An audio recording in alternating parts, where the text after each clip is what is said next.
Lo que estás a punto de escuchar es el episodio que hicimos en vivo en el Festival Podcastinación 2022, en donde hicimos un mashup de ciencia y política junto al podcast colombiano Huevos Revueltos con Política. ¿Qué es exactamente la COP o COP? ¿Cómo nos afectan el cambio climático y las decisiones políticas? ¿Podemos, a pesar de todo, guardar algo de esperanza? Las respuestas a todas estas preguntas las discutimos con Tatiana. Sin más preámbulo, empecemos.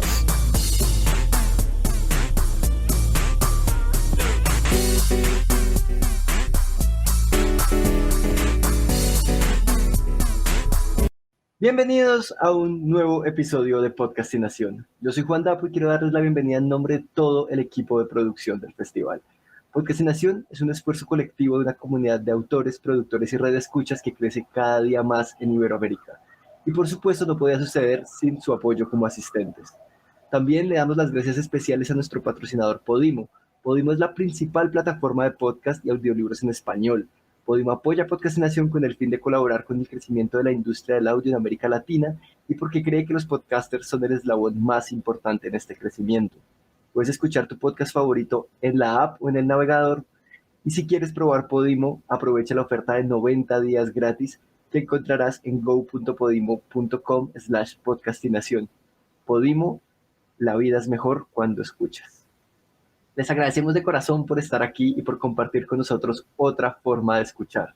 Los invitamos a desconectarse del mundo exterior y a concentrar sus oídos y su atención en lo que está a punto de pasar y a compartir en redes sociales cómo se sintieron una vez terminamos. Con ustedes, Epistemas desde Guatemala y Huevos Revueltos con Política de la Silla Vacía desde Colombia. Hola, hola. Hola. Hola. Muchas gracias por tenernos acá. Hola, chicas. Hola, Tatiana. Hola, Tatiana. Hola, Diana. Están muy emocionadas Hola, igual que yo. Sí, tratando de no gritar. Exactamente. Pues arranquemos. Tengan todos listos el vino tinto, el tecito o lo que se vayan a tomar en la siguiente hora, porque ya vienen los huevos revueltos, esta vez con ciencia y con epistemas. Representando a Guatemala y a Colombia, este es el mashup de epistemas y huevos revueltos en Podcastinación. Y estamos muy, muy felices de tenerlos acá. Bienvenidas y bienvenidos y bienvenidas a todas las personas que se están conectando en este momento. Hola a todos, buenos días, buenas tardes, buenas noches, donde sea que nos escuchen. Antes de empezar este mashup, esta combinación de ciencia y política, como en todos nuestros episodios, hay una pregunta que nos encanta hacer y es porque es interesante ver la diversidad de respuestas que obtenemos y cómo nos describimos a nosotros mismos. ¿Y por qué digo eso? Porque la pregunta es, ¿quién eres tú, Tatiana? Y específicamente, ¿quiénes son Huevos Revueltos con Política? Qué pregunta tan complicada. Como fue en el ensayo, así va a ser ahora. Pues así arrancan todas las entrevistas en Epistemas.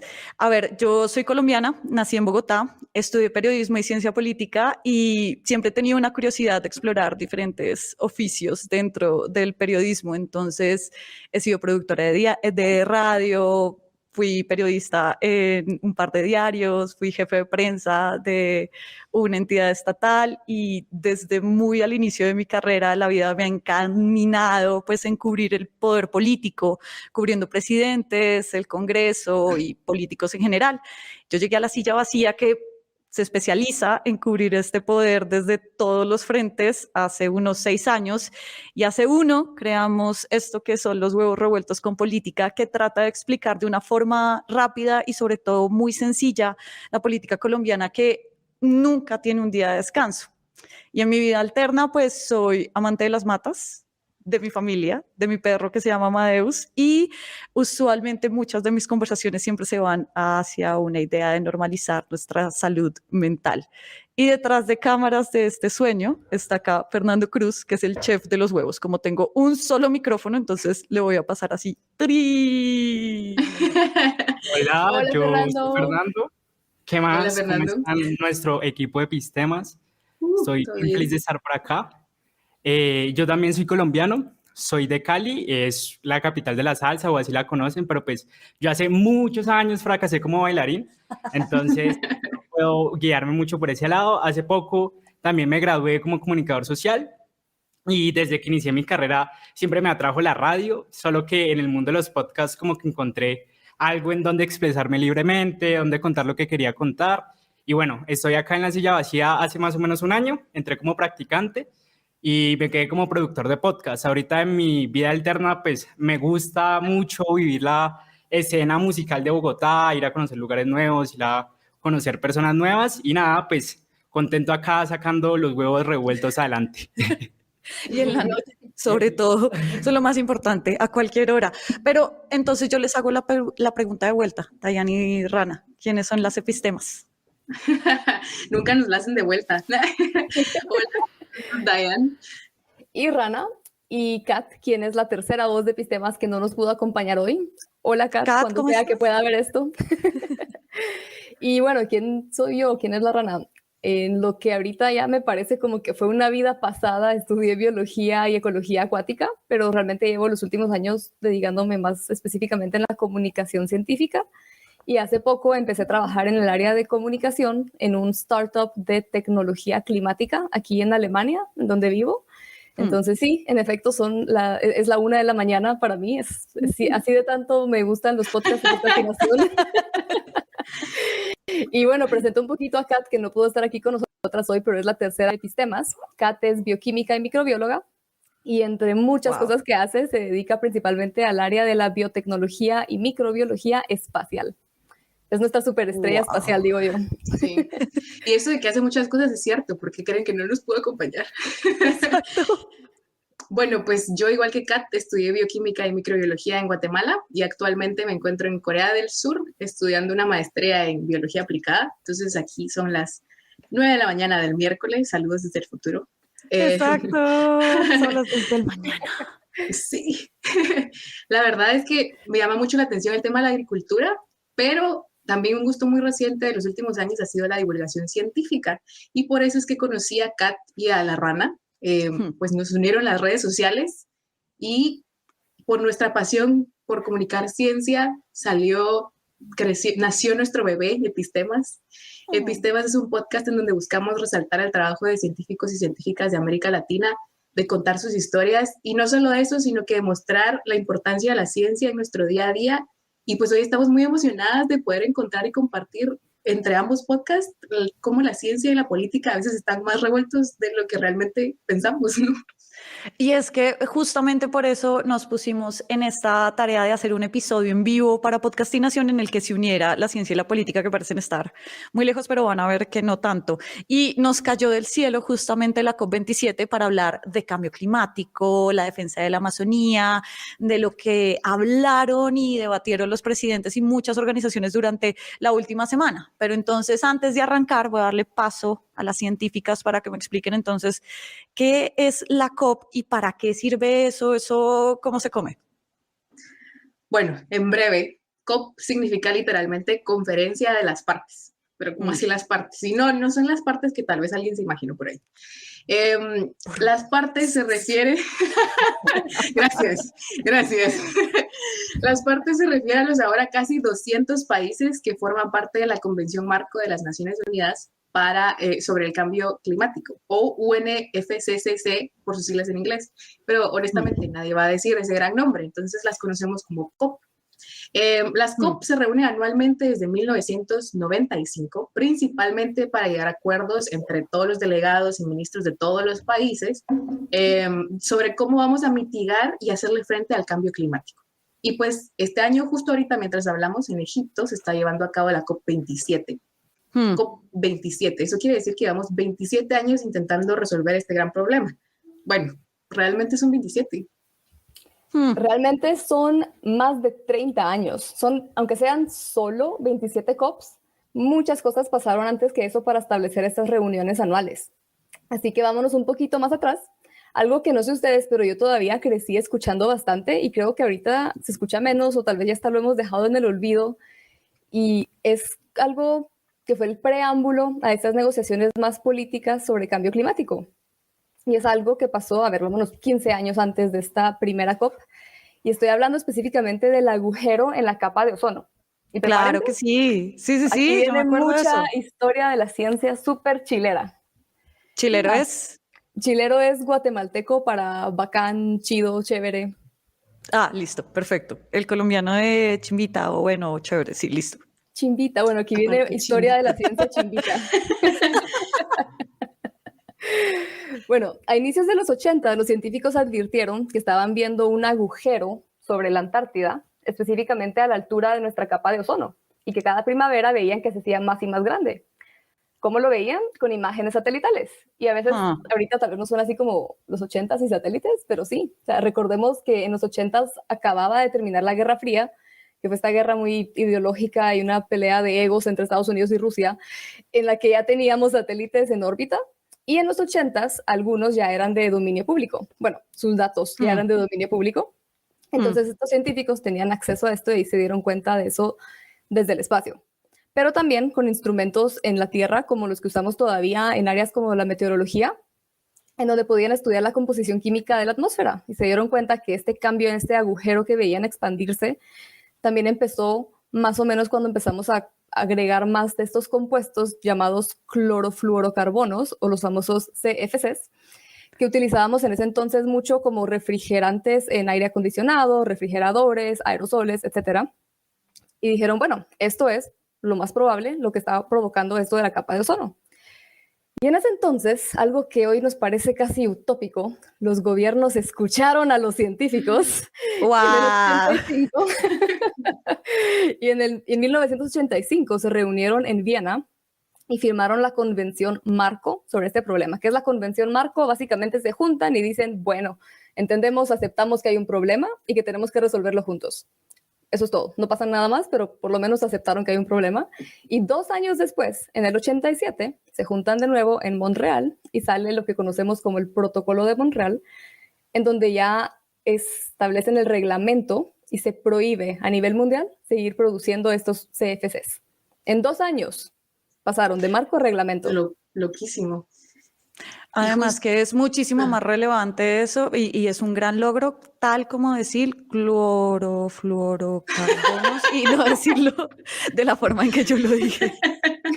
Sí, definitivamente. Requiere práctica. Justo al año siguiente de que se firmó este reglamento, en el 88, el Grupo Intergubernamental de Expertos sobre el Cambio Climático, más conocido por sus siglas en inglés como IPCC, publicó su primer informe advirtiendo del impacto negativo a largo plazo que iban a tener los gases de efecto invernadero. Eso fue hace 34 años. Y para ya no hacer tan larga la historia, del 88 al 92 se formó la Convención Marco de la ONU para el Cambio Climático y en el 95 se llevó a cabo la primera COP en Berlín. Y pues aquí estamos, 27 COPs más tarde de esa primera vez. O sea, lo que ustedes nos están contando es básicamente que en unos 5 años, tal vez una década máximo, ya existía una solución científica y política que con todo y sus fallas, con todo y sus retrasos, pues nos estaba ayudando a tener una vía de salida al tema de la capa de ozono, que tengo entendido todavía se está reparando, todavía es que no hayamos cantado victoria. Y todavía no tenemos un camino pavimentado, pero al menos ya existe ese camino. Y eso ya es bastante relevante, pero espérenme ahí un momentico porque también me queda la pregunta de ¿para qué vamos a una COP? O sea, ¿para qué sirve estar, por ejemplo, en la COP27, que los presidentes vayan a presentarse y a dar unos discursos así súper bonitos? Y no sé si ya lo saben, pero por ejemplo, el presidente de Colombia, Gustavo Petro, hizo, pues siendo muy narrativo y muy poético como es él, dio un discurso que le alabaron también mucho y que hizo 10 minutos antes de empezar a mano y todo, y fue también muy anecdótico. Y fueron allá a firmar una declaración, pero de todas maneras, pues todavía no hemos solucionado el problema de cuánto nos cuesta bajarle a las emisiones de carbono y sobre todo quiénes pueden costear eso. Preguntona, Tatiana, la pregunta del millón. Creo que muchas personas nos preguntamos eso año con año, ¿qué tanto vale la pena? Miremos la COP de este año, hay tantas personas, tantos lobbies del petróleo que uno dice, ¿qué es eso que hacen ahí? Tantas personas que llegaron en sus jets privados que, o sea, no tiene sentido. Definitivamente hay mucho por criticarles a las COP. Totalmente de acuerdo. Pero quisiera yo entonces lanzar la pregunta de, ¿no sería peor si no vamos? Me explico. Históricamente hay un montón de tratados internacionales en donde países del sur global, como casi toda América Latina, no hemos tenido ni voz ni voto. Y estos espacios como las COP permiten que, pues, por lo menos demos a conocer qué es lo que está sucediendo en nuestros países, cuáles son los problemas en nuestras regiones. Sí. Y quizá valga la pena agregar aquí también que las COP, por lo menos las últimas, tal vez la última década, no estoy segura cuándo empezó esto, pero no son únicamente entidades gubernamentales las que van. Van también representantes del sector privado, activistas, ONGs, representantes de grupos indígenas, fiscalizando y expresando sus demandas sobre este gran tema. Claro, por allá estuvo Greta, pues Greta Thunberg se volvió muy famosa, o al menos mucho más de lo que era justamente llegando a una COP. Claro, y justo la semana pasada, de hecho, también representantes de comunidades indígenas del Amazonas estuvieron también en una discusión en la COP27 en Egipto, platicando sobre el Amazonas, que ya más adelantito vamos a platicar un poco también. Y bueno, entonces más allá de las discusiones entre gobiernos, en general es una forma de llamar la atención a este tema que, si no es así, ¿cuándo? ¿Cuándo lo hablamos? ¿Cuándo ponemos a 200 países a hablar de este tema e intentar llegar a un acuerdo y ver qué podemos hacer? Y bueno, ya para responder un poquito más puntual tu pregunta con algo más útil, y de cuánto No, nos pero cuesta todo lo y que me has cómo- dicho ha funcionado. como que de cuánto nos cuesta y cómo implementarlo. Esto es algo que pues, da un poquito de esperanza, aunque ya iremos desarrollando esta historia durante los siguientes minutitos. Y es que desde el Acuerdo de París en la COP del 2015, los países ya pueden establecer o deben establecer sus propias metas climáticas e ir a cada COP a rendir cuentas y compartir sus avances. Antes de eso, lo que teníamos era el protocolo de Kioto, que era una babosada restricta, reabsurda y que intentaba imponerle a los países qué hacer. Entonces, por algo fracasó también, ¿no? Claro, y Incluso también hay dejaba a una muchos países forma, de fuera. y además hay una forma también de mostrar que están rindiendo cuentas, al menos eso es un avance. Exacto, un intento. Un intento de avance.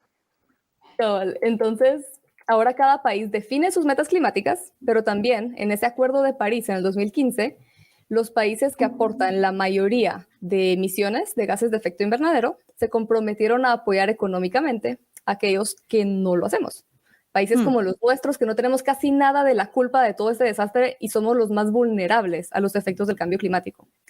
Y esto es de lo que se ha estado hablando también estas semanas en la COP de este año. Uno de los temas principales ha sido el financiamiento climático, porque claro, hasta el momento lo que prometieron en 2015 casi nadie lo ha cumplido.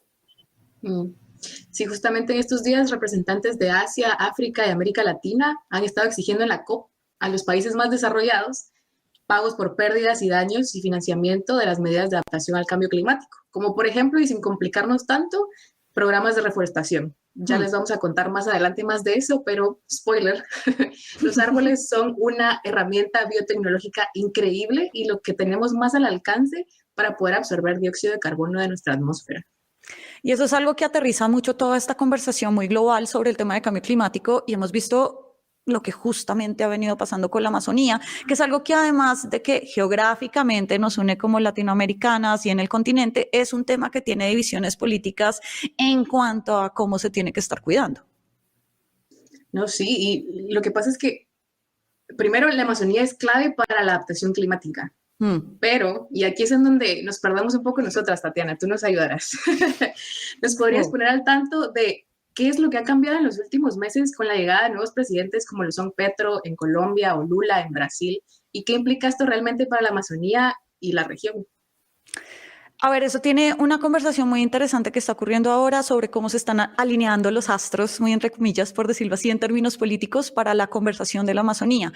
Entonces, por un lado, la punta de lanza de todo el proyecto de cambio político de Gustavo Petro, que hoy está cumpliendo 100 días en el gobierno, pues pasa por detener los efectos del cambio climático y la protección de la Amazonía. Es decir, pasa por el tema ambiental y no tanto por el de un cambio de modelo económico, aunque también pues viene de ahí, pero es mucho más alejado de lo que usualmente se decía en campaña de que nos vamos a volver como Venezuela. Y por otro lado, pues hace unas 3 semanas largas fue elegido como presidente de Brasil otra vez Luis Ignacio Lula da Silva, que por ser el completo opuesto a Jair Bolsonaro, trae mucha expectativa sobre lo que va a hacer en términos de protección de las áreas selváticas. Y es que solo en 2021 se deforestaron más de 1,5 millones de hectáreas en ese país y el 59% de ese 1,5 millones de hectáreas pues estaban en la Amazonía. Y lo que coinciden muchas expertas con las que hemos conversado para este episodio es que lo que trae Lula es la expectativa nuevamente de proyectos como la optimización del catastro en la Amazonía, que fue algo que hizo en su primer gobierno, pero también que estas políticas se vuelvan relevantes en el escenario local de Brasil y lo mismo que tengan relevancia las autoridades ambientales, que vuelvan a tener ese peso de voz importante en la acción política ciudadana. Y aunque todo esto suene muy bonito y también pues tengan aliados en Perú con Pedro Castillo, si es que no lo sacan antes, o Gabriel Boric en Chile, que también está en un péndulo más a la izquierda, pues no termina siendo una conversación fácil en términos políticos. Por ejemplo, Camila Rodríguez, que es de The Nature Conservancy, ella le comentaba a los periodistas ambientales que cubren En la Silla que sí, muy chévere la alineación, pero es muy reciente, o sea, estamos hablando de 100 días máximo.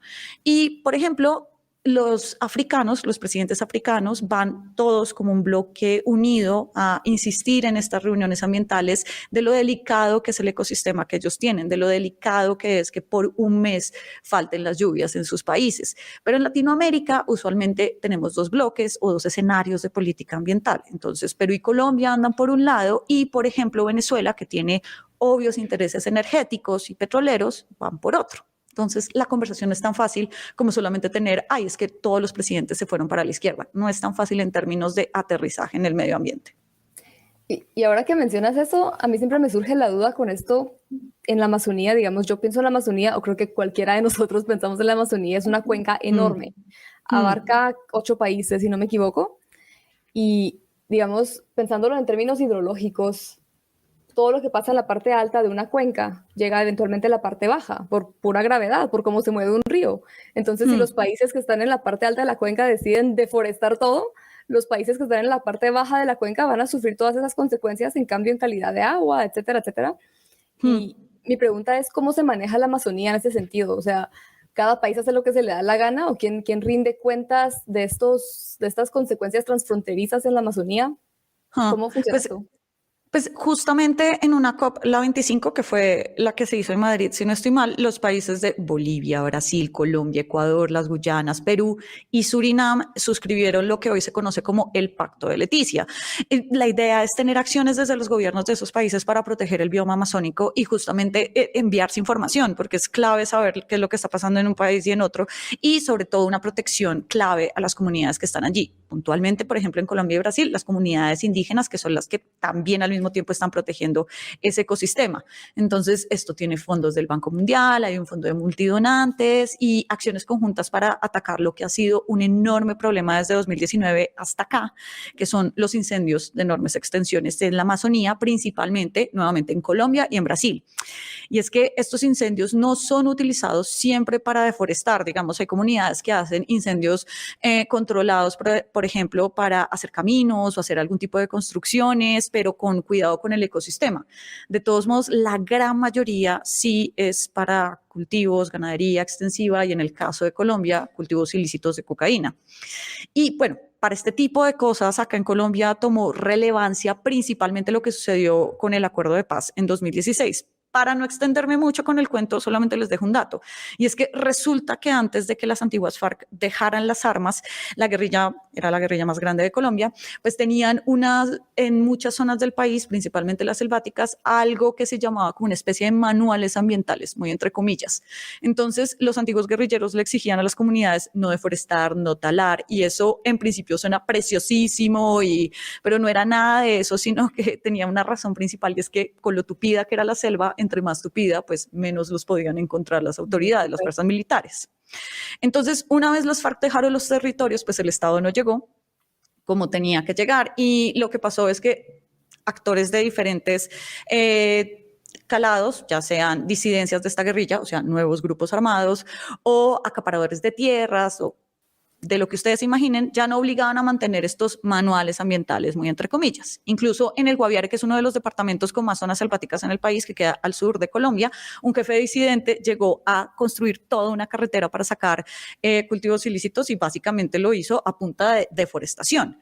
Entonces, para cerrar la respuesta, La vuelta es que sí existen estos mecanismos de trabajo entre países, ocurren obviamente, pero depende también mucho de quién es el presidente de turno para responder a esas políticas de Estado. Y pues ya sabemos que Bolsonaro hizo poquísimo y que con el anterior gobierno en Colombia, que era el de Iván Duque, pues la respuesta fue más bien desde la vía judicial o la vía militar. Entonces, nuevamente se forma la palabra expectativa. La expectativa es saber qué es lo que van a hacer dos presidentes con miradas muy opuestas a sus antecesores, Petro y Lula.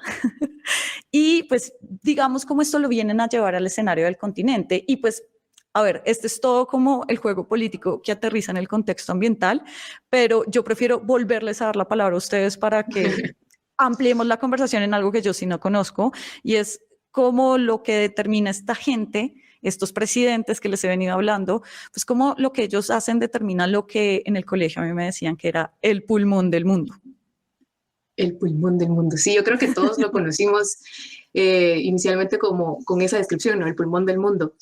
Sí, sí. Bueno, la verdad es que todo está conectado, pero antes quisiera explicar por qué lo conocemos como el pulmón del mundo, y es que así tal cual pasa en nuestros pulmones, el intercambio en el que inhalamos oxígeno y exhalamos dióxido de carbono, un intercambio gaseoso similar pasa en los bosques. Entonces, capsulita científica. Tal cual ¡eso! Nos vamos a cápsula de epistemas. En vivo. Tal cual sí, en vivo y en directo. Tal cual aprendimos en el colegio, las plantas hacen fotosíntesis, un proceso en el que el dióxido de carbono junto con el agua y la energía solar van a crear energía en forma de azúcar y liberar oxígeno. Entonces, los árboles toman un gas de la atmósfera, como lo es el dióxido de carbono, y van a liberar otro gas, el oxígeno.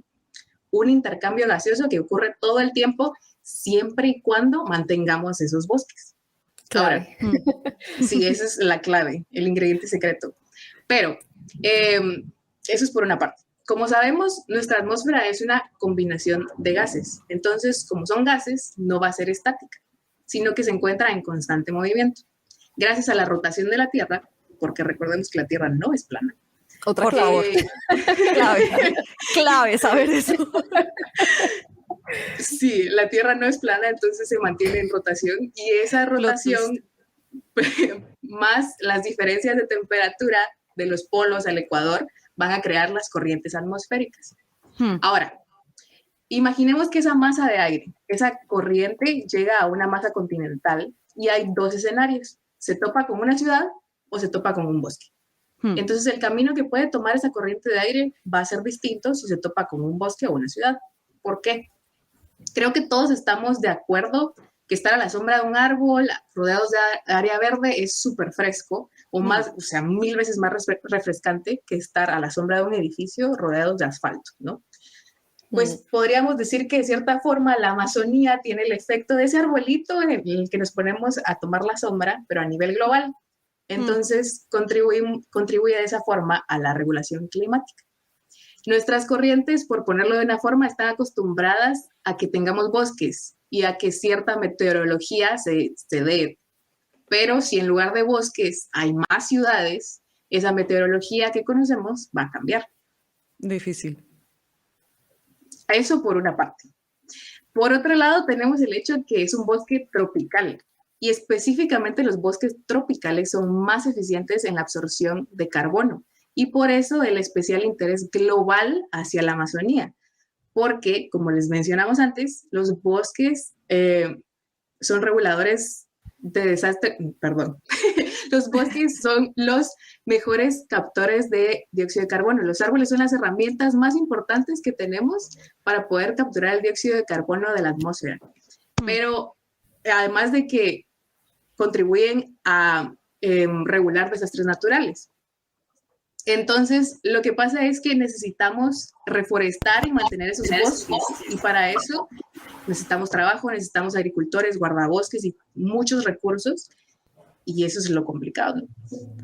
Pero es que esto empieza ya a moverse por otro lado, que tenemos que volver a rescatar, y es que, como dijo un presidente colombiano hace rato, con plata, el amor se demuestra con plata, decía un expresidente colombiano. O sea, en la COP no se llegó mucho a acuerdos en este tema de plata, de financiación, como lo venías hablando, para mantener este tipo de ecosistemas, sobre todo porque esto cuesta, esto necesita apoyo científico, que Por ejemplo, digamos, era algo que se estaba buscando desde el gobierno colombiano en la COP, y sobre todo porque fue difícil llegar a algún acuerdo de plata porque esta COP no era justamente para eso. Y además que se nos vino encima otra vez la guerra entre Rusia y Ucrania y demostró la enorme dependencia que tiene el norte global y de todos en general, por las energías fósiles. Pero pues ellos tienen la plata, tienen el carbón, tienen la gasolina, y se viene el invierno y allá va a ser tenaz con los racionamientos. Entonces, digamos, chicas, ¿por qué es tan complicado que el norte global, que es el que más contamina, nos financie el cuidado de estos ecosistemas? ¿Y qué tan necesario es que países pequeños como los nuestros, que tienen niveles de emisión menores a los del norte, pues se pongan a hacer estos grandes esfuerzos si nosotros no, entre comillas, contaminamos tanto? Seguimos con las preguntas complicadas, Tatiana. Lo siento. Para eso estamos aquí. Yo creo que aquí viene uno de los malentendidos más populares sobre todo esto, y es que estamos acostumbrados a escuchar o hablar mucho sobre reducir emisiones, que claro, es importante, y eso es lo que se conoce como mitigación climática, y que es lo que todos estamos esperando que países del norte global hagan. Sí. No es que no debamos hacerlo nosotros, pero como tú dices, ellos son los que más han aportado, porque tenemos que hacer nosotros este gran esfuerzo. Y es que desde este mismo Acuerdo de París del 2015 que mencionaba antes, ya se contempla que sí existe esa diferencia en la contribución de emisiones entre el norte global y el sur global. Es decir, sí se reconoce que nosotros, países en el sur global en general, somos quienes menos hemos contribuido a este desastre en cuanto a emisiones. Sí. Las acciones que se discuten que nosotros hagamos, que nuestros países hagamos, van más enfocadas a la adaptación climática. Entonces, ¿cuál es la diferencia? Mitigación, reducción de emisiones, y adaptación, básicamente, ¿qué vamos a hacer para hacerle frente a estos efectos? Por ejemplo, ya estamos viendo en muchos países del sur global, lo vimos este año en el Caribe, Centroamérica, en Pakistán, bien, una época lluviosa más intensa, huracanes más frecuentes y más intensos, y todo esto obviamente tiene un impacto económico. Se destruyen casas, se destruyen cultivos, tanto de subsistencia como de exportación, etcétera. Todo esto impacta nuestra salud y nuestra calidad de vida. Entonces, la adaptación climática es ver cómo vamos a lidiar con todo esto. En América Latina de por sí tenemos sistemas de salud e infraestructuras súper débiles. ¿Cómo vamos a lidiar con todo esto? ¿Cómo vamos a financiar todo esto? Que el cambio climático ya está empeorando, no es algo del futuro, esto ya está sucediendo desde hace años. Y para todo esto, como tú dices, se necesita plata, que es lo que representantes del sur global han estado exigiendo en las últimas COP, y lo que el norte global ve, aunque sean estos papelitos bonitos, como su responsabilidad moral. Entonces, yo sí creo que eso es un buen paso, que aunque sean estas firmas, lo reconocen como es su responsabilidad moral financiarnos esto. Sí, que todavía estamos muy lejos, pero al menos que ya estemos poniendo la conversación ayuda a incentivar también una acción política ciudadana para que se presione. Quién sabe cuánto vaya a durar, pero al menos ya nosotros estamos empezando a tener conciencia. Mira que algo que tú estabas mencionando de esto de la mitigación como reducción de emisiones, les cuento que acá en Colombia, digamos, hay un debate gigante que ya pasa por el tema político y, digamos, esto ya va a otros niveles, que es la transición energética, y ustedes ya han abordado este tema en Epistemas, y por eso se los voy a preguntar, ¿qué lecciones hay sobre lo importante y complejo de hacer una famosa transición energética? Aquí en Colombia estamos hablando de 15 años, pero desde el punto de vista científico, ¿qué puede ser posible para esto? Uy. Ay, la verdad es que se ha avanzado. Es que cabal, preguntas difíciles. Esto es la hora de preguntas difíciles. La verdad es que se ha avanzado mucho en cuanto a mejorar la eficiencia de la energía solar y eólica, por ejemplo. Y hasta cierto punto se podría decir que se ha vuelto más asequible de lo que era hace algunos años. Pero más allá de la eficiencia o el acceso económico que tienen ciertos sectores de la sociedad hacia este tipo de energías, volvemos a la infraestructura y todos los recursos necesarios para poder llevar esa energía a todas las personas. Definitivamente la transición energética es necesaria, y por eso la ciencia continúa trabajando para mejorar la eficiencia, para mejorar el acceso hacia esos tipos de energía, ¿no? Pero no podemos depender únicamente de eso, especialmente. Ahora nos mencionabas, se está buscando para los próximos 15 años en Colombia, pero necesitamos hacer cambios ya. Las metas están puestas para el 2030, eso es en 8 años, así, a la vuelta de la esquina. Entonces, hay una cosa que nos gustaría recalcar aquí, y eso es que generalmente cuando pensamos en cambio climático lo relacionamos con energías renovables. Sí, esto es una parte de la solución, pero no es todo lo que podemos hacer. Como mencionamos antes, tenemos estas súper herramientas biotecnológicas que hasta este momento ya deberían de saber cuáles son, porque es la tercera vez que lo mencionamos. Los árboles. Entonces, estos siempre han estado haciendo justo eso que estamos buscando hacer desde la última COP, que es, más allá de reducir emisiones, capturar o absorber el dióxido de carbono. Y por eso es que al mundo entero le preocupa, o le debería de preocupar, la deforestación. Sigámonos poniéndonos apocalípticos. Yo no me quería poner apocalíptica, pero me voy a poner apocalíptica. Y es que muchos de los discursos de la COP de países del sur insisten en que nos estamos hundiendo, que no estamos haciendo lo suficiente. ¿Qué pasa si no logramos los compromisos y para 2030 se sube la temperatura mundial 1.5 grados? ¿Qué significa que lo que nos han dicho, que haya daños irreversibles? A mí me hubiera gustado mucho darte una respuesta no tan apocalíptica, pero la verdad es que toda esta primera semana en esta COP ya si algo han repetido los científicos es que la meta del 1.5 grados ya no la ven posible. Pucha. ¿Qué significa esto? Lo que hablábamos antes, épocas lluviosas más intensas, también épocas secas más intensas, huracanes más frecuentes, más pandemias, crisis alimentarias, migración climática, todas estas cosas que ya están pasando van a ponerse peor. Y van a provocar daños, todo lo que platicábamos antes. Y de todos estos daños que ya están pasando, Latinoamérica tenemos que recuperarnos y adaptarnos al mismo tiempo. ¿Y qué significa que sea irreversible? A ver, volvamos al ejemplo con el que empecé con la capa de ozono. Sí. Eso fue que en menos de 10 años los países involucrados llegaron a un acuerdo y a un reglamento y se hicieron estas prohibiciones a nivel global de lo que estaba provocando el daño. Pero eso no significa que firmamos y la capa de ozono está como nueva. No, o sea, la capa de ozono, como tú bien dijiste al inicio, Tatiana, hoy se sigue recuperando.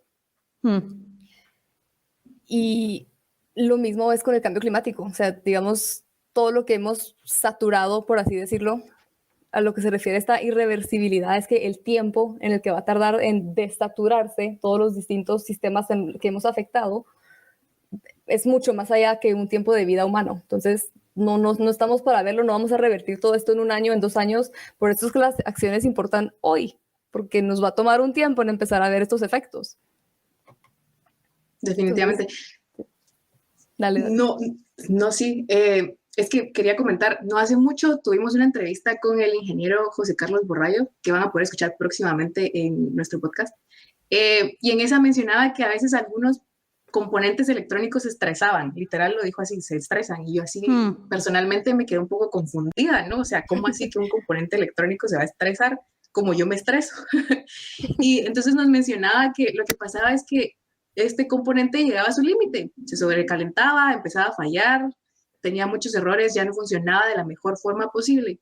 Y creo que todos lo hemos experimentado, tal vez con nuestro teléfono, con la batería de la computadora, etcétera. O sea, y tratamos de siempre alargar el tiempo de vida de estos dispositivos y nos preocupamos por ese tiempo de vida, nos preocupamos cuando nosotros llegamos a nuestro límite, pero ¿por qué no nos preocupamos por el planeta en el que vivimos que ya está llegando a su límite? O sea, y conforme nos acercamos a ese límite de 1.5 o 2 grados en el aumento de la temperatura, la adaptación climática se va a volver cada vez más difícil.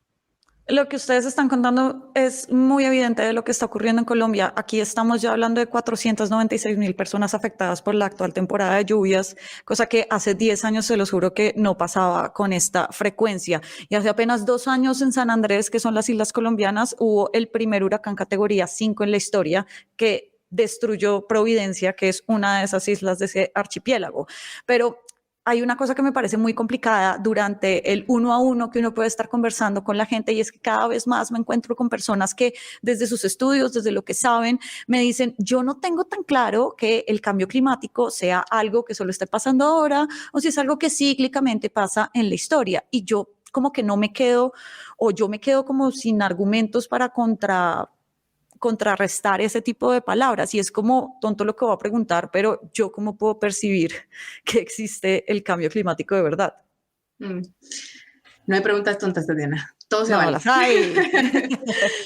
Realmente, ciclos de temperatura siempre van a haber, siempre han existido, pero esos ciclos y fluctuaciones entre eras de hielo y épocas más calientes ocurrían cada 100.000 años. Repito, cada 100.000 años aproximadamente.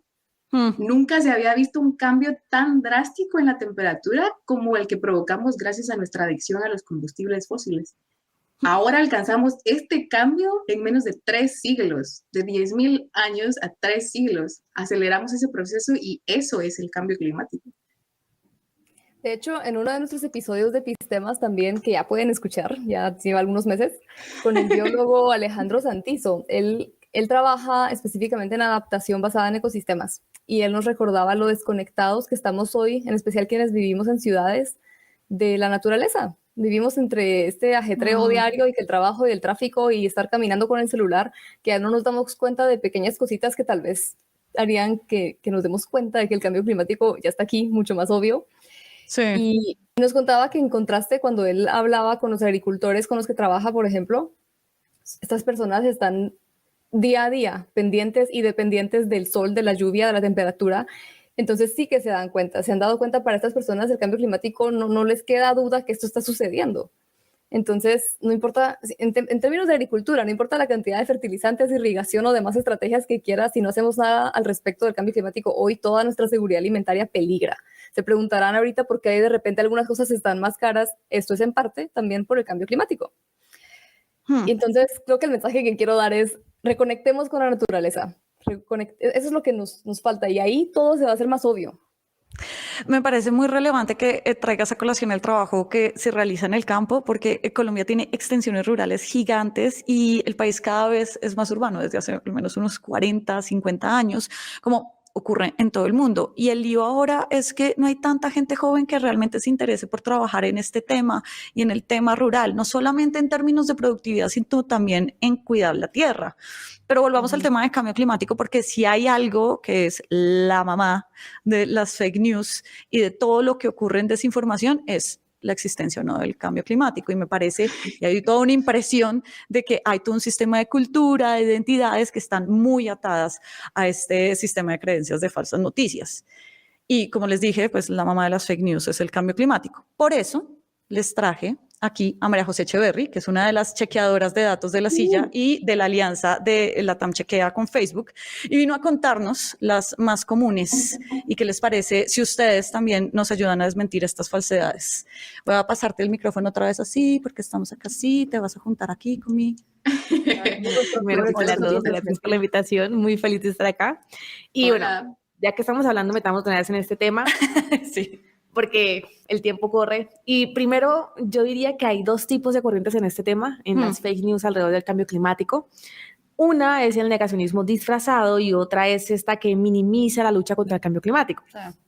Que una de las mentiras más repetidas es que el calentamiento global no existe y que se da porque son ciclos naturales de la Tierra, que es lo que estábamos diciendo al principio, que es cosas que siempre han pasado. Pero ya como explicamos, es algo que los científicos siempre han desmentido, porque en efecto la temperatura de la Tierra sí aumenta, pero va aumentando con el tiempo de forma muy paulatina. Y lo que ha aumentado últimamente es de una forma mucho más rápido, y es justamente por culpa de la actividad humana y el efecto que provocamos en el ecosistema.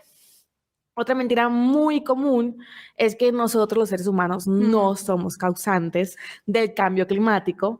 Pero pues, a ver, o sea, las concentraciones de gases de efecto invernadero han aumentado efectivamente y significativamente desde la revolución industrial, desde que comenzamos a hacer extracción de gases, a hacer quema de gases y de combustibles fósiles, como el carbón, como el petróleo, como el gas. Entonces...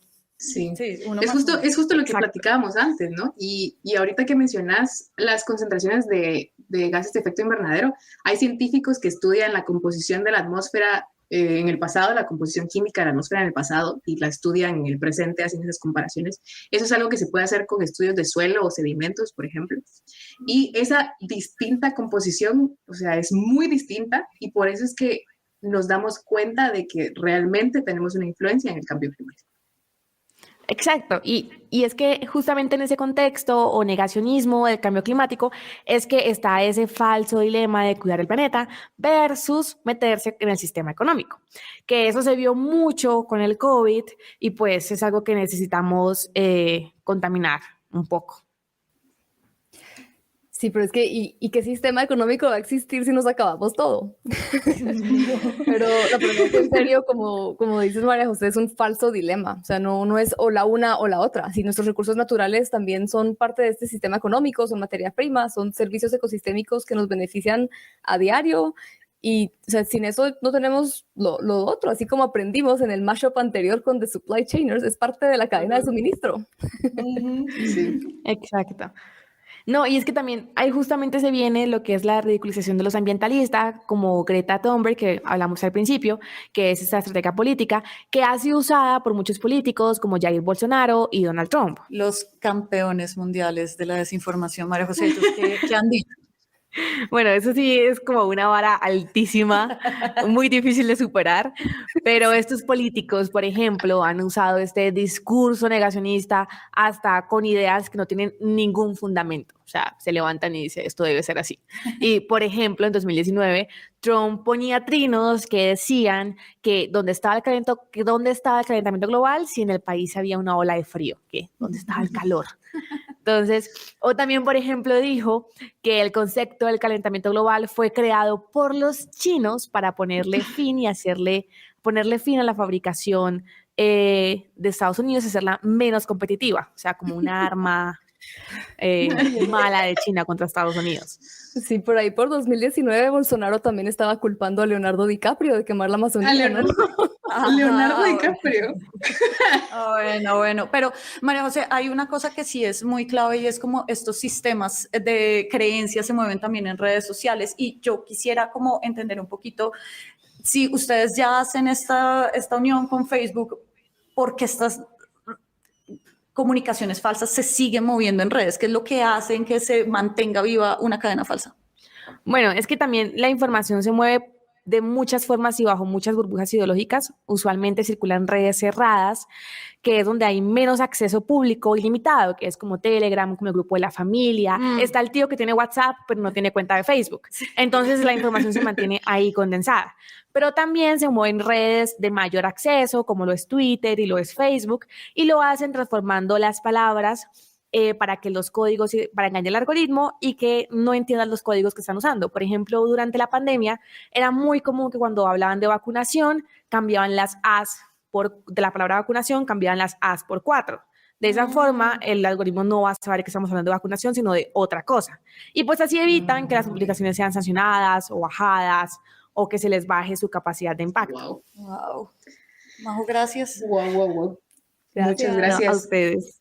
Gracias, porque justo todo esto que nos acaba de contar María José nos deja una primera lección de qué podemos hacer todos. Y eso, o sea, de cómo podemos ayudar la lucha contra el cambio climático. Y eso es chequear la información antes de compartirla. O sea, por favor. Pero no solo eso. Sí, al final del día, bueno, nosotros entendemos que también hay muchas personas, quizá muchas personas que nos están escuchando hoy, que no se mantienen tan al tanto de estos temas porque es abrumador y puede ser hasta deprimente. O sea, lo entendemos y nos ha pasado incluso. Sí. Y es muy fácil llegar a sentirnos inútiles, la verdad. Es lo mismo que cubrir política, frescas. Sí. Lamentablemente sí, ven, ya hay más cosas en común entre la ciencia y la política. Las encontramos. Y justo a nosotros la semana pasada, justo alguien en nuestro Instagram del podcast nos preguntaba si las acciones individuales realmente importan, y quizá queremos terminar esto con este mensaje, y es que sí, absolutamente sí, importan mucho. Y tal vez estoy yo muy traumada con la capa de ozono, pero voy a volver última vez a este ejemplo. Y es que parte del éxito de esos acuerdos es que antes de la voluntad política lo que hubo también fue mucha presión social. La gente estaba preocupada por su salud, se manifestó, exigió, etcétera. O sea, y yo siento que hoy estamos en una oportunidad similar, quizá un poco más difícil, definitivamente, pero no imposible. Y es que todo lo que consumimos pues se produce de alguna forma. Entonces preguntémonos más frecuentemente todos los días con todo lo que hagamos, incluso cuál es la huella de carbono de nuestro podcast, qué tan éticamente, social y climáticamente hablando se están produciendo. las cosas que estamos consumiendo o que estamos haciendo, porque todo tiene un impacto en algún lado. Si más personas dejamos de consumir ciertas cosas que se producen de manera insostenible, la industria también va a tener que cambiar. Entonces, las pequeñas acciones y las pequeñas decisiones que tomamos día a día sí suman, no se subestimen, y aquí estamos todos juntos intentando hacer cositas todos los días. ¡Wow! ¡Wow! O sea, creo Mi que... Greta, te hubiera imaginado este discurso, en serio, gracias. La huella de carbono del podcast. Sí, Uy, sí, la qué próxima difícil. tarea. Es que le vi la cara a Tatiana cuando dijiste eso, así como de, no puede ser. No lo pensamos, Bueno. cuando es algo digital lo pensamos menos, como, ay, solo es la Sí. compu, pero ya que está conectada, ¿y dónde están los servidores? Todo esto es energía. Lo Sí. mismo que borrar mails. Sí. Sí, Eso no me he dado Y- cuenta, pero ayuda. perdón que las interrumpa, pero con eso y como si nada, ya llegamos a la hora, ya llegamos al final de este episodio especial de Podcastinación. No. Pero antes de terminar, sí, ya terminamos. Pero antes quisiéramos hacerle a Tatiana una última pregunta, que es la que solemos hacer en nuestro podcast, pero esta vez la modificamos un poquito. Y entonces queremos preguntarte qué pueden hacer todas las personas que nos escuchan hoy para poner en práctica lo que tanto Huevos Revueltos con Política y Epistemas buscan. ¿Qué podemos hacer para tener una ciudadanía más informada? Unirse a los superamigos de la silla. Actualmente. No, además de eso, y eso, a ver, digamos, yo creo que la información con datos y con rigor suele ser rechazada en estos momentos, sobre todo cuando se cruza con sistemas de creencias que te molestan los sesgos. Y mi llamado a muchas de las personas que están de todas maneras escuchándonos, viéndonos en este momento, que van a consumir este producto, que están mirando pues toda la programación que tiene Podcastinación, es que se incomoden un poco con lo que también consumen, que puedan investigar un poco más allá, que puedan mirar fuentes de información fidedignas y también que se atrevan a preguntar cosas.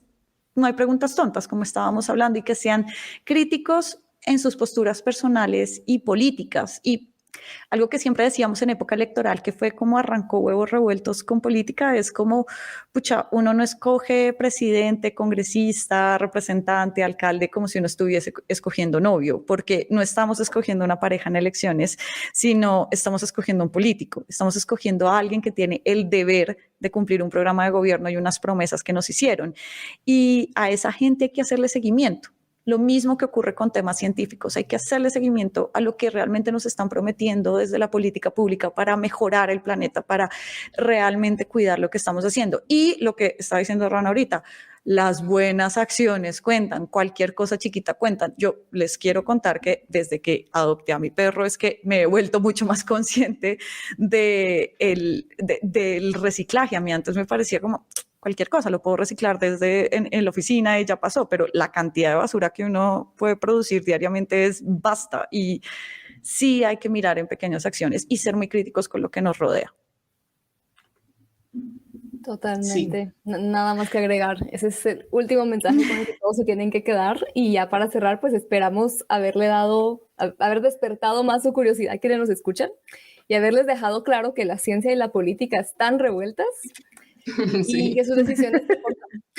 Y ahora ya saben que si les vuelven a preguntar que si el cambio climático existe, pues ya saben que contestar una o les mandan este episodio 2. No tiene que escucharlo todo, o sí, escúchenlo todo de todas maneras. Sí, a nosotros sí. nos encantó verlos y bueno, ahora que tenemos minutos antes de que entre Juan Dapo y todo el equipo de Podcastinación, en serio, me encantó esta experiencia, me encantó conocerlas. La verdad, yo no tenía ni idea de lo increíble que podía ser pensar en un podcast de política y de ciencia. De hecho, la primera vez que nos escogieron para el mashup, además de celebrar, fue como, ¿qué carajos vamos a hacer con esto?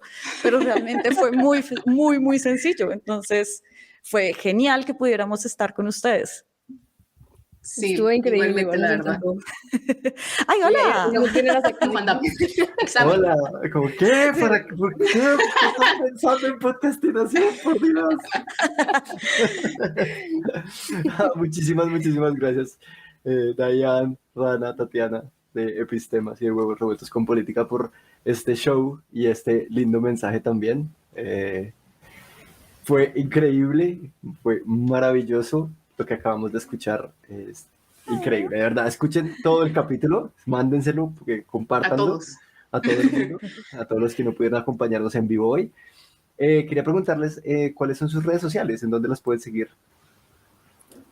Bueno, Epistemas como que nos adelantaron el nombre, entonces lamentablemente nuestros handles de redes son distintos en todas, pero pueden encontrar todo en epistemas.com. Ahí los dirigimos a todas las plataformas de podcast y todas nuestras redes sociales. Y acá puede ser en lasillavacía.com, que es donde encuentran toda la información al día del poder político en el país, y también en todas las plataformas estamos en Huevos Revueltos con Política. En todas. Donde no estamos, allá nos vamos a meter. Donde no estemos nos avisan. Exacto, si encuentran una plataforma en la que no estén Epistemas o Huevos Revueltos con Política, ya saben, van y buscan la página de La Silla Vacía o en la página de Epistemas y les mandan un mensaje como, oigan, no están en esta plataforma. Ahorita. Por favor, por favor, subas. Exacto, y ahí llegamos. Ayuda Bueno, social. maravilloso, vayan, síganlas. Y no olviden que Podimo es la única plataforma que reparte sus ganancias con los creadores de contenido. Si tienes un podcast, identifícalo como tuyo en podimo.com/latam para que puedas empezar a monetizarlo. Podimo, la vida es mejor cuando escuchas. De nuevo, muchísimas gracias, y a ustedes quiero invitarlos a que no se pierdan el resto de nuestra programación. Perdón. Las cosas que tienen en vivo. Sí, es la alarma de la comida de mis gatos, perdón. No se pierdan el resto de nuestra programación. Ahora vamos a la siguiente tarima con Crónicas Viajeras desde Argentina, y el resto de eventos del resto de días pueden encontrarlos en podcastinacion.com/agenda. Así que nos vemos en el siguiente show. Muchas gracias. Hasta la próxima. Bye. Gracias a todo el equipo de Podcastinación, al patrocinio de Podimo y por supuesto a Tatiana y Fernando de Huevos Revueltos con Política por esta apocalíptica pero linda experiencia. Y gracias a ti que nos escuchas por acompañarnos en este episodio especial. Te recomendamos ir a podcastinacion.com y escuchar todos los demás increíbles eventos y podcasts de América Latina que participaron en este festival. También recuerda seguirnos en nuestras redes sociales como Epistemas Podcast y seguirnos desde tu plataforma de podcast preferida. Ahora sí, hasta la próxima.